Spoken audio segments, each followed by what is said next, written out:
ஒரு அட்வர்டைஸ்மெண்ட் பார்த்து ஒரு சாக்ஸ் மாதிரியான ஒரு ப்ராடக்ட்டை வாங்கி யூஸ் பண்ணலாமா, யூஸ் பண்ணா பெனிஃபிட் கொடுக்குமா? ஸோ இதை பத்தி தெரிஞ்சுக்கிறதுக்கு நீங்க பேஜை ஃபாலோ பண்ணுங்க. நிறைய பேர் பாத்தீங்கன்னா ரீல்ஸ் பாக்குறாங்க, அதுல வர அட்வர்டைஸ்மெண்ட் பாக்குறாங்க, வர ஒரு ப்ராடக்ட்டை ரேண்டமா வாங்கி யூஸ் பண்றாங்க. ஸோ இது எல்லாருக்குமே ஒரு பெனிஃபிட் ஆகுமா அப்படின்னு கேட்டீங்கன்னா நிச்சயமாகவே இல்லதான். ஏன் அப்படின்னு கேட்டீங்கன்னா, ஸோ ஒவ்வொருத்தருக்கும் ஒரு வகையான நீ பெயின் இருக்கலாம். ஒருத்தருக்கு ஒரு லிகமெண்ட் இன்ஜுரினால ஒரு நீ பெயின் இருக்கலாம், இன்னொருத்தருக்கு முட்டி தேய்மானத்தினால வந்து ஒரு நீ பெயின் இருக்கலாம், இல்லாட்டி இன்னொருத்தருக்கு வேற ஏதாவது ஒரு இன்ஃப்ளமேட்டரி காஸ்ட் அது மாதிரி இல்லாத ஒரு நீ பெயினா இருக்கலாம். ஸோ இது எல்லாத்துக்குமே சாக்ஸ் போட்டா கேட்குமா அப்படின்னு கேட்டீங்கன்னா, சாக்ஸோட வேலை என்னன்னா முட்டியை வந்து பிடிச்சிக்கிறது, அந்த இடத்துல பிடிச்சிக்கிறது, அன்வான்டா அது நகராம ஒரு ஸ்டாட்டிக் ஒரு பொசிஷன்ல பிடிச்சிக்கிறது தான் சாக்ஸோட வேலை. ஸோ அப்படின்னு கேட்டீங்கன்னா சாக்ஸ் யூஸ் பண்ணக்கூடாதான்னு கேட்டீங்கன்னா கண்டிப்பா இல்லை, யூஸ் பண்ணலாம். பட் நீங்க உங்க பிரச்சனைக்கு அந்த சாக்ஸ் தான் தீர்வா அப்படின்னு கேட்டீங்கன்னா அது நிச்சயமாகவே ஒரு டாக்டர் மட்டும்தான் உங்களுக்கு பதில் கொடுக்க முடியும். ஏன்னா அவர் தான் உங்களை பார்த்து எக்ஸாமின் பண்ணி என்ன பிரச்சனை இருக்குன்னு பார்த்து அந்த சாக்ஸ் நிஜமாலுமே யூஸ்ஃபுல்லா இருக்குமா,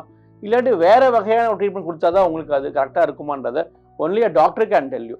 ஸோ சாக்ஸ் யூஸ் பண்ணுறது தப்பு இல்லை, மேபி அந்த டைம் உங்களுக்கு எதுவுமே இல்லை, எமர்ஜென்சியாக டாக்டர் பார்க்க முடியல ஒரு சூழ்நிலை இருந்துச்சுன்னா ஒரு சாக்ஸ் போட்டுக்கலாம் நீங்கள். அது உங்களுக்கு நிஜமாலுமே ஒரு டெம்பரவரியாக ஒரு பெயின்லேருந்து ஒரு சின்ன ரிலீஃப் இருக்குமே தவிர அதுதான் ஒரு பர்மனன்ட் சொல்யூஷனாக கண்டிப்பாக இருக்காது.